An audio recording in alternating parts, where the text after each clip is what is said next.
The truth came out on February 14th when a group of young boys discovered James's remains on a railway track 2.5 miles from the How the shopping center. fuck did he get over there? Disturbing last seen footage of murder victim. Think of June 2nd, 2007, 18-year-old Kelsey Smith went shopping alone. She had just graduated from high school 9 days earlier and wanted to buy a... I'm not gonna lie, as a female, bro, you shouldn't go nowhere alone, bro. Cause these niggas out here are fucking crazy, my nigga. These niggas out here are crazy. 6-month anniversary present for her boyfriend, John. However, what was meant to be a quick, uneventful shopping trip instead turned into a tragedy. Though nothing seemed out of place at first. Kelsey left her home in Overland Park, Kansas at around 6:30 p.m. and reached the Target near Oak Park Mall without any trouble about 30. Or as a female, you should always have something on you. Have some pepper spray, have a Glock on you, have a taser on you, you feel me? Have some type of weapon on you, my nigga, because niggas out here, bro, fucking crazy. Minutes later, she even called her mother shortly after arriving at the store to ask where she could find gift boxes. Unfortunately, this was the last conversation anyone ever had with her. Damn. Her family grew concerned when more than an hour passed and she still hadn't returned home. There was no message from her about some unexpected delay, and her phone was going straight to voicemail. That's when you're calling somebody and the phone is going straight to voicemail. You start thinking like, what if this happened? What if that happened? You feel me? It's automatic process in your head. Like you think something happened. You feel me? Kelsey was the kind of person who would call her parents even if she was just a few minutes late. So for her to disappear like this was highly unusual. Damn. Around the same time, John also showed up at Kelsey's house to pick her up for their date. I'm praying to God John don't have anything to do with her murder, bro. Because 10 times out of 10, it's always the crazy boyfriend that ends up killing the woman, bro. Unfortunately, he didn't know anything about her whereabouts either. Fearing the worst, her family filed a missing person report. Meanwhile, her sister and John started looking for her around town, desperately hoping that she was just stranded. Imagine if John did it. That's like your friend stealing something from you and trying to help you find it, and it just magically appears. But hopefully this ain't that situation where John is the killer and he's helping look for her. Hopefully that's not the situation here. Somewhere due to something minor like car trouble. And while they finally found a lead, it raised more questions than it answered. They were searching the area surrounding the Target when they spotted her car parked outside the Macy's on the opposite side of the Oak Park Mall about half a mile from her last known location. How the fuck did her car get from there to there? Who the fuck, what? Huh? Already strange enough on its own. However, the most concerning part was the condition they found it in. It was fully unlocked, and the only thing missing from it besides Kelsey herself was her phone. All of her... And where the fuck did her body go? John. Pray to God you didn't do this shit, gang. belongings, including her purse and the gift she bought for John hours earlier, were still in the car. Which begged the question, what could have possibly caused her to abandon her car in this state? Like what? What could have happened? Macy's had a CCTV camera pointed at the park. We got the footage. We got the footage. Oh shit, shit, shit. Footage and analyze it for potential clues. However, nothing could have prepared them for what they were about to uncover. What happened? CCTV footage showed the car pull into the lot at 9:17 p.m., over 2 hours after Kelsey was last heard from. Okay. However, instead of Kelsey, an unknown man wearing a white t-shirt got out of the Who the fuck is that? And quickly fled the scene. Unfortunately, the footage was too... Hey, my nigga, so you don't think any of this shit suspicious? You randomly park a car in the middle of an empty parking lot and just run. Like, what? Like, are you dumb? Are you like, are you stupid, gang? Like, you drive into an empty parking lot. Get out the vehicle and just book it. Niggas is crazy, bro. You look like a fucking manic ass nigga right there, bro. You look crazy in the head, gang. You look crazy, gang. Blurry to see any identifying features besides his clothes. What investigators didn't know at the time was the color of his shirt would prove crucial in this investigation. But for now, the focus was on finding Kelsey before it was too late. The next step in their investigation was to analyze the last known footage of Kelsey shopping at the Target. Unfortunately, this footage didn't show anything unusual, at least at first glance. Target's surveillance system had captured her entire shopping trip. Everything from entering the building, to calling her mother, buying the gift. Damn, what is crazy is like, little did she know that was the last time she will be shopping in a store, my nigga. Like that's crazy. Like she did in the moment, you never know, bro. So any moment could be your last moment. Like right now, this could be my last video that I film. You never know, my nigga. You never fucking know. Leaving in her car. However, while doing a frame-by-frame analysis, one of the detectives noticed a tiny anomaly near the end of the footage. As she was about to get in her car, the camera captured what looked like a man in a white t-shirt running toward her at the last second.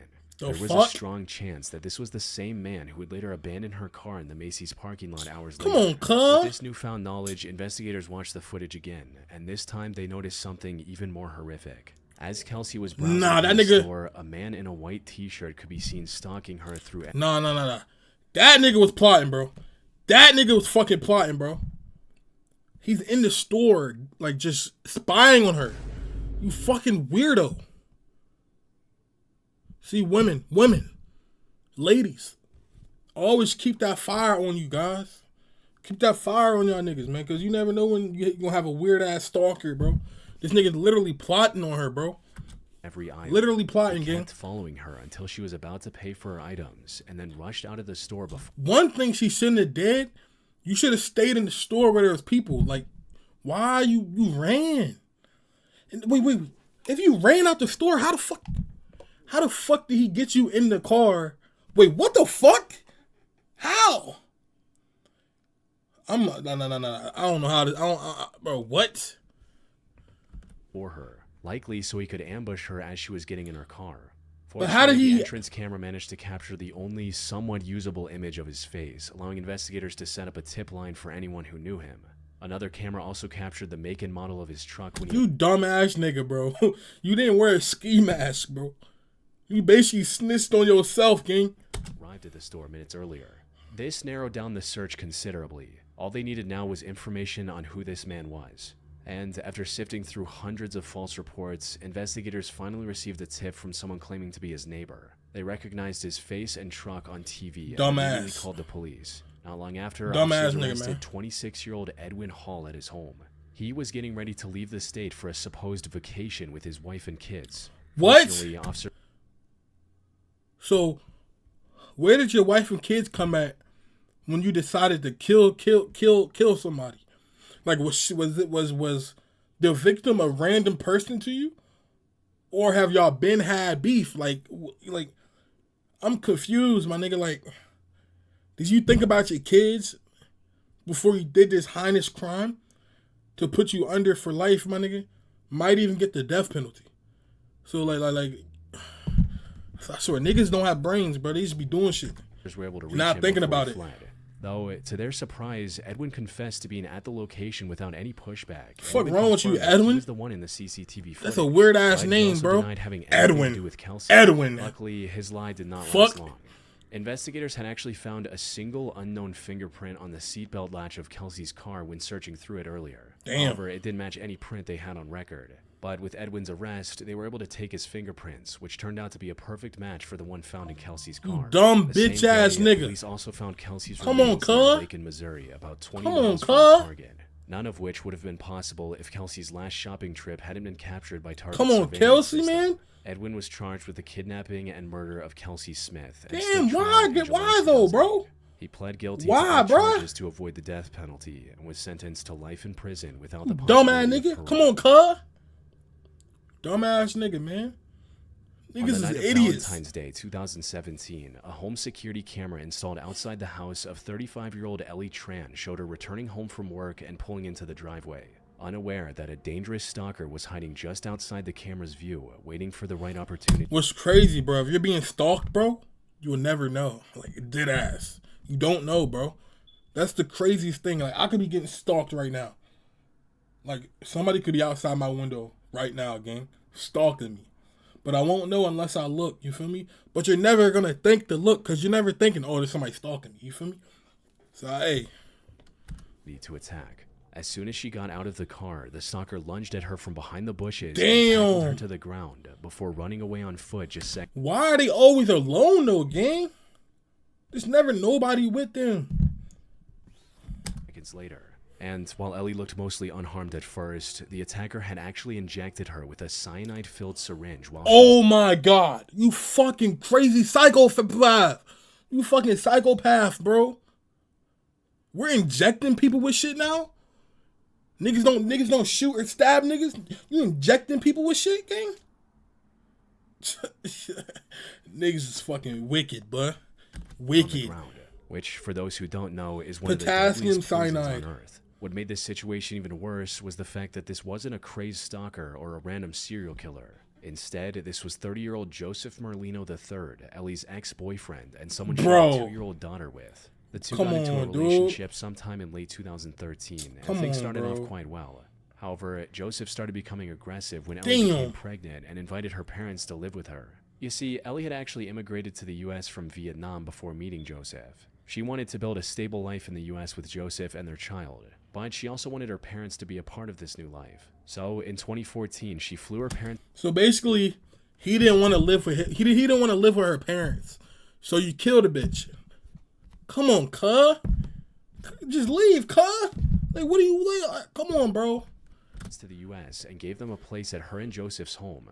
This became a major point of contention between the couple, with Joseph becoming more and more aggressive with but it's like, bro, just leave, Things bro. escalated to the point of physical violence. You don't gotta stay, bro. Forcing Ellie to break up with Joseph and get a restraining order against him. She also kept full custody of their daughter. However, Ellie knew that Joseph wasn't going to leave her alone so easily. She lived in constant fear that he would one day show up and take their daughter from her, which was the... He did more than that. He did something worse than that. He fucking took you off of planet Earth, bruh. He took you off of planet Earth, cuz. He did way worse than taking your daughter, bruh. The only reason she installed security cameras both inside and outside her home. But even Ellie couldn't have predicted the lengths Joseph was willing to go for revenge. Immediately after the attack on February 14, Ellie tried to get inside and call 911. She didn't know exactly what had happened, but she knew he had injected something into her leg. Damn. She passed away before making that call. Whoa. Luckily, her mother saw everything. Did it really work that quick, though? That's crazy. No way it's that poisonous, gang. Damn. Including Joseph's face as he was running away. She called emergency services, and Ellie was rushed to a nearby hospital. Unfortunately, it was already too late. Is it that lethal, though? From using oxygen, which is sodium cyanide? The cells can no longer produce energy, and vital organs like the heart and brain start failing rapidly, leading to a state of internal suffocation, even if the person is breathing. By the time Ellie reached the hospital, she had already suffered severe brain damage. Damn. She was pronounced brain dead shortly afterward, forcing her parents to make the painful decision of cutting off her life support. The home security footage, alongside the statement from Ellie's mother, allowed investigators to zero in on Joseph. At least they found the nigga that did it, though. On February 17th. Hey, at least they got the nigga that did it. And found several other dangerous items, like guns and materials for making explosives. However, oh yeah, that nigga had plans. Joseph tried to claim that he was in a different city on the night of the murder. You capping ass nigga. You know you was there, bro. We got the footage, nigga. The prosecution didn't believe we got the footage, bro. Phone records proved that his statement about being in a different city was a complete lie. More importantly, prosecutors were able to prove that the murder was fully premeditated. Forensic analysis of his internet traffic revealed that leading up to the crime, he had searched terms like, how many milligrams of cyanide will kill you? You dumbass. What if cyanide gets in the bloodstream? And what if cyanide gets injected? Investigators were also able to track down the people he purchased cyanide in the syringe from on marketplaces like eBay and Etsy. However, the most damning evidence proving his sinister motives came from an incident that happened back in December 2016. No, you gotta be a crazy ass nigga to do shit like this, though. Like you're insane, bro. You have no sanity, my nigga. Like to even think and process doing shit like this, bro. You're crazy in the head, gang. According to Ellie's mother, Ellie was coming home from work one day when suddenly a man approached her and threw an unknown chemical on her. Thankfully, the chemical only burned her hair and caused minor burns on her scalp, allowing her to recover without any permanent injuries. Ellie later told her mother that she believed the attacker was Joseph. This showed that Joseph was coming up with ways of harming Ellie. So basically, he been trying to kill her, bro. Like this wasn't the first time he tried to get her out of here. He been trying to get her up out of here, though. For the lethal attack. Joseph, however, stayed adamant that he was innocent and even went on a hunger strike for a few months before his trial. Nigga, if you're innocent, bro, R. Kelly's innocent, nigga. Oh,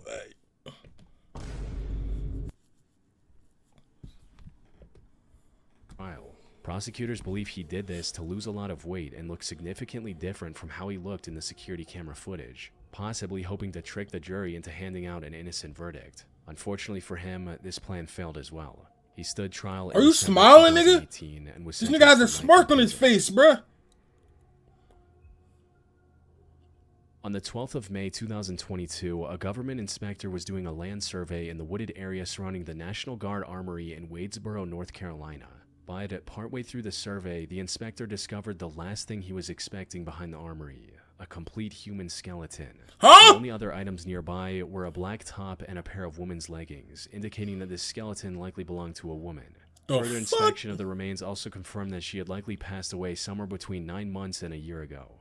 Now, this was a major discovery, especially because it happened in a not-so-secluded area near a government building and a high school. There was also a strong chance that this person either got lost in the woods or was placed there by someone trying to hide their crime. Nah. It would have been best to make the finding public and enlist the public's help in identifying the person. But for unknown reasons, the Wadesboro Police Department did not report it publicly. It wasn't until January 2024 that this case received its first major update. Someone from the Wadesboro area came forward with disturbing images their trail camera had captured back on August 21, 2021, close to the armory. They showed a woman, possibly in her mid to late 30s, walking alone in the forest very early in the morning. She was barefoot and was struggling to walk while using a stick for support. Is that Johnny Appleseed's daughter? Who the fuck is that? Her leggings Where your shoes at, gang? were also wet up to her knees, suggesting she might have walked through the creek just south of the trail cam.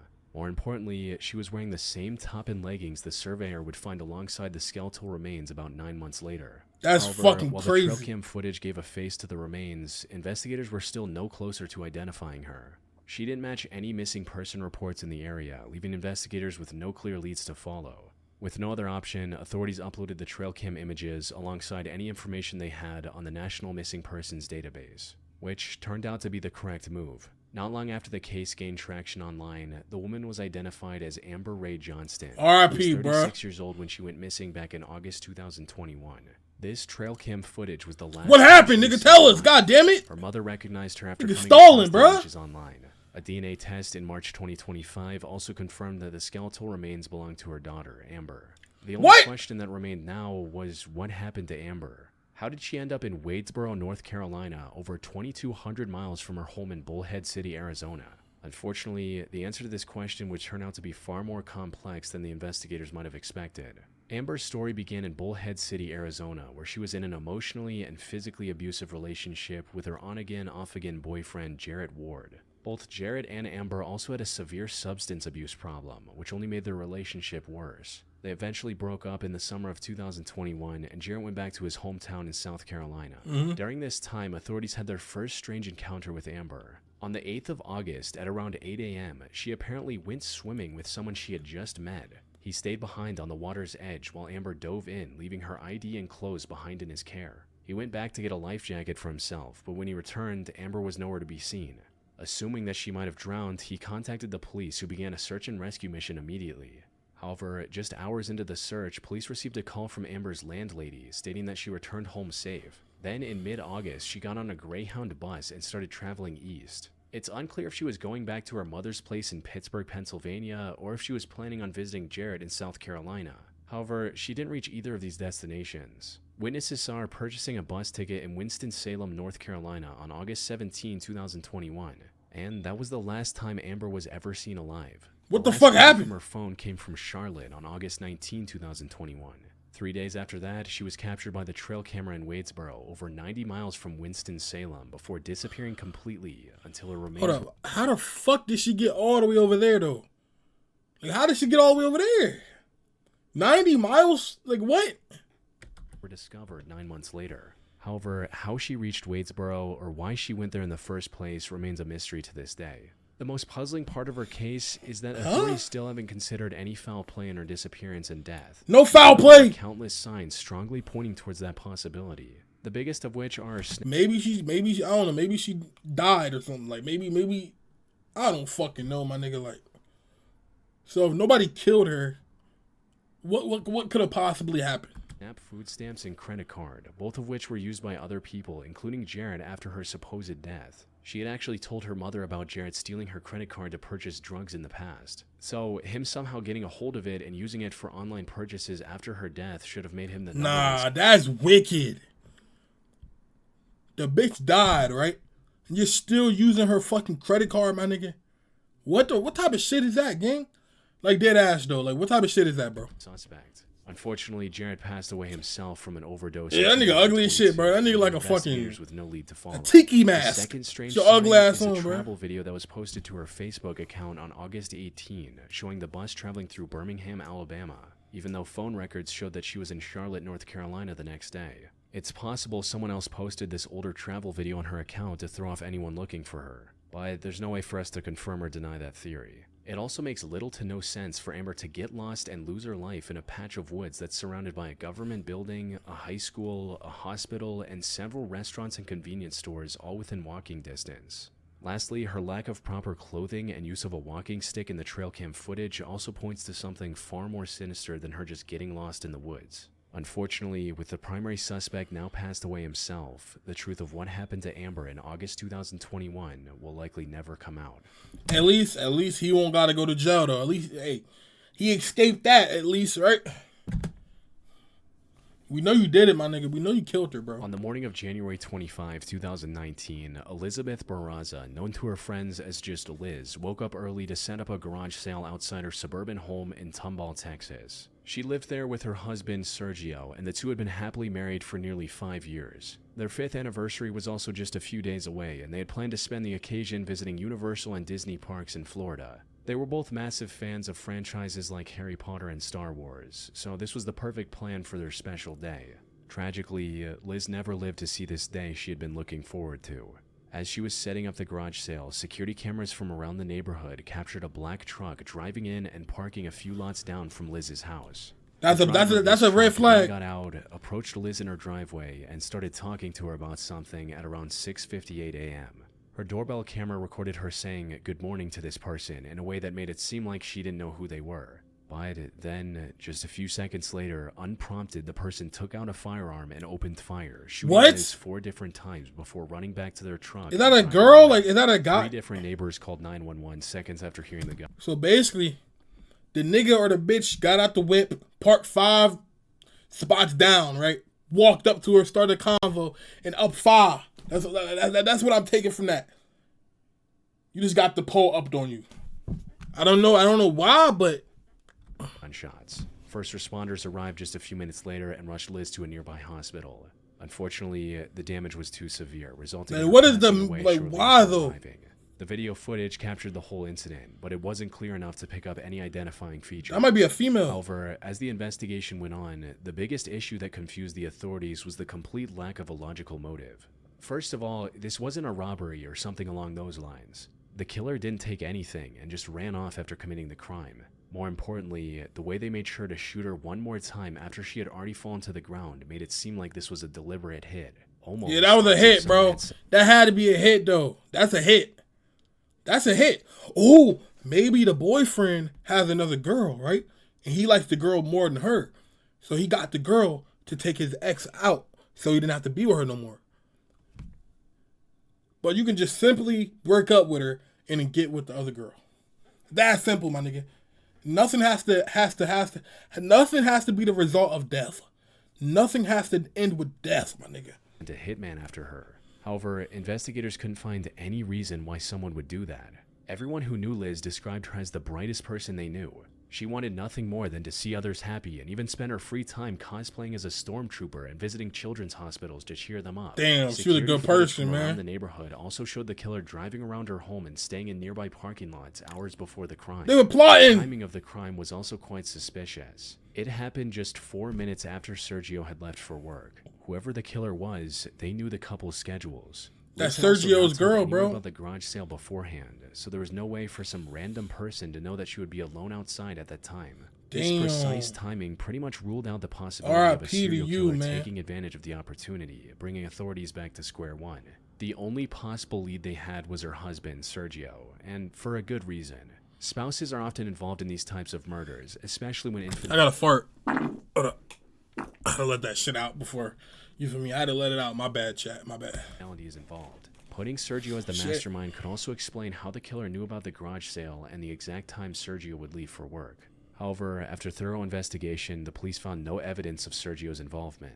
Their marriage was simply too perfect and problem-free for him to have any reason to take her life, leaving the mystery of Elizabeth Barraza's death completely unsolved to this day. Bro, I think he had something to do with it though. Like I feel like that's my personal beliefs. I think Sergio got something to do with that, gang. February 2021 started off as a particularly cold month for the residents of the small town of Plains Township, Pennsylvania. A blizzard the night before had deposited over 30 inches of snow across the region, forcing most of its residents to shovel snow from their driveways if they wanted to get their cars out. However, for a local couple, 50-year-old James Goy and 48-year-old Lisa Goy, this simple activity proved lethal when they got into an argument with their neighbor across the street named Jeffrey This Spain. ugly ass The boy. fight started with Jeffrey accusing the couple. Oh, I heard about this, bro. The neighbor was mad that he was shoveling early in the morning, and he kept telling him to stop. But the nigga shoveling had to shovel his car out so he can get to work. Damn. So I'm pretty sure the neighbor came outside, and they had a little conflict, right? They was arguing, and he up foul on that nigga. He walked him down, like Jerome walking down 755. Too close to his house. A home security camera outside James and Lisa's home captured the argument as it escalated, with both groups hurling increasingly demeaning insults and curses at each other. In the heat of the moment, Jeffrey threatened the couple's lives before returning to his home. Normally, this would have been where the argument ended. However, but he came back had out. Something much more drastic in mind. Seconds later, he came back with a firearm and opened fire, hitting the couple multiple times. He kept Both of them? until he ran out of ammunition. But after seeing that both James and Lisa were still alive, he went back inside and returned with a different firearm and took their lives at point. He took them both off the fucking map, bruh. Come on, cuz. Is shit ever that serious, my nigga? Like, you know you're going to jail for life, right? Like, do you care about your life, gang? Niggas don't have a care in the world, bro. So you gotta watch what you say to random people, bro. Cause you never know when that's their last straw, my nigga. That nigga might be going through it, bro. That nigga was already pissed off. So you gave that nigga another reason to go over the edge, my nigga. To go over that line. To go over the top. You feel me? So sometimes you just gotta watch what you say to people, bro. Blank range. By the time first responders arrived at the scene, both Lisa and James had already passed away. Damn, R.I.P. That wasn't all. Police entered Jeffrey's home to arrest him for his crime. However, Jeffrey, understanding the drastic, irreversible decision he had just made, likely didn't want to spend the rest of his life behind bars. Oh, he killed himself. After ending James and Lisa, he ended everything for himself as well. Damn. The investigation before it even began. That nigga knew he fucked up. On the morning of February 12, 1993, Denise Bolger was visiting the New Strand Shopping Center in Bootle, England with her 2-year-old son, James. At one point during shopping, she let go of James's hand for a split second to pay. But when she looked back, James had vanished without making a sound. You dumb, bro. Bro, keep your kid in the eyes reach, my nigga. Keep your kid in your eyes. Like, keep your kid. Keep your eyes on your kid, man. Don't even take 1 second off of that nigga. You feel me? Or always have always hold your kid's hand, bro. Cause you never know, my nigga. Panic. She began looking. I'm guessing somebody snatched up her kid in that 1 second that she took her eyes off of him, hoping that he was just wandering around the shopping center. However, James was nowhere to be found. She also called the police, who arrived within minutes and started searching for James in the streets surrounding the area. Over the next 2 days, more than 100 officers searched the streets of Bootle, while helicopter teams searched across the canal. Unfortunately, despite their combined efforts, they didn't find a single clue that could lead them to James. However, what looked like a simple missing child case at first would turn out to be one of the most disturbing crimes of the 20th century. The truth came out on February 14th when a group of young boys discovered James's remains on a railway track 2.5 miles from the shopping center. How the fuck did he get over there? How the fuck did you go from being inside a store to being dead on a railroad track, my nigga? Like, how? That's so random, dude. His body had been sliced in half by a passing train. What? However, that was only the tip of the iceberg. A later autopsy report revealed that James had a total of 42 injuries across his body, including 10 skull fractures and much more. While the somebody did that shit, state are too gruesome for YouTube, but they can only be described as an act of pure, inhuman cruelty. Yeah, that's Someone crazy, had spent bro. a long time inflicting pain on the poor boy before they he tortured the inevitably nigga, passed away man. from the injuries. However, the most shocking revelation of the case was yet to come. With the discovery of James's remains, the focus then shifted to uncovering and catching the person or persons responsible. Fortunately, the shopping center had CCTV cameras around the facility, and after scouring through the footage, investigators finally found their first solid lead. One of the cameras had captured the culprit taking James out of the shopping center, but it wasn't an adult as most would have suspected. Instead, James was seen being led away by two strikingly young boys. Footage from other cameras showed the two boys just hanging around the shopping center and shoplifting things like candy, toys, and paint. Then, at 3:42 p.m., they guided James away from his mother and took him outside. But there was no way for the investigators to identify the two boys on their own, so they released some of the enhanced footage on TV, resulting in a woman recognizing them and calling the station.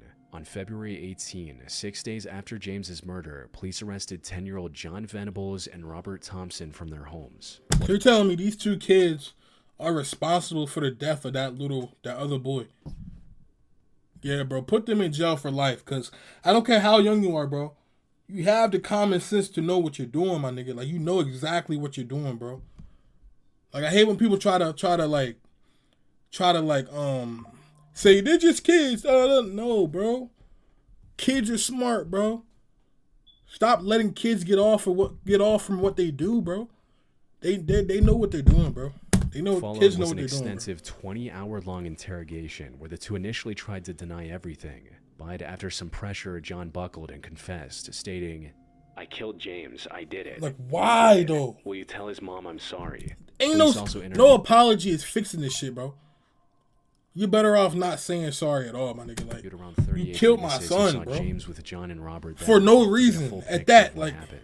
John and Robert skipped school on February 12th and went to the shopping center with the express y'all skipped school to kill somebody. As one of them, y'all skipped school to kill a random baby, bro. Like, what type of bullshit is that? Later confessed, come on, planning to take James near a busy road and push him into oncoming traffic. But somewhere between taking him from his mother and going out, and also, like, you gotta put the blame on the mother too. Like, watch your fucking kid, gang. Come on, cuz. Watch your kid, cuz. Watch your kid. They took him to the railway track instead. Once alone, they forced James to endure the unimaginable until he finally passed away. They then dragged his remains onto the train tracks to make his death look like an accident before going back home. Because they demonstrated a clear understanding of the wrongness of their crimes, John and Robert faced a full adult trial in November 1993. And the evidence against them was... Give them the adult sentence too. Give him life. Throw the book at them niggas. Throw the key in the exploding volcano. Like, come on, man. Investigators found drops of James's blood. That nigga looks evil, bro. Imprints of their shoes on his body, and much, much more, leaving no doubt about their guilt. They were found guilty and became the youngest convicted murderers of the 20th century. Good shit, bro. Though, lock them bitch ass niggas up. In line with their age. They were sentenced to indefinite detention with a minimum of 8 years behind bars. 8 years. 8 fucking years. What? In 2001, John Venables was released with a new identity to protect him from public... 8 years for murder, bro? 8 years for murder, bro? Nah. That's some bullshit. Like, actually. Retribution. But he has been repeatedly recalled to prison for breaching his parole conditions and was found to still pose a danger to children. Robert Thompson remains free on license and has not been known to reoffend since his initial release. That's crazy how they got out. But what I took from this video, you never know when your last moment is, my nigga. So live life with purpose, bro. Just live your life, bro. Because you never know when your last will be, my nigga. Catch y'all niggas in the next jump, man.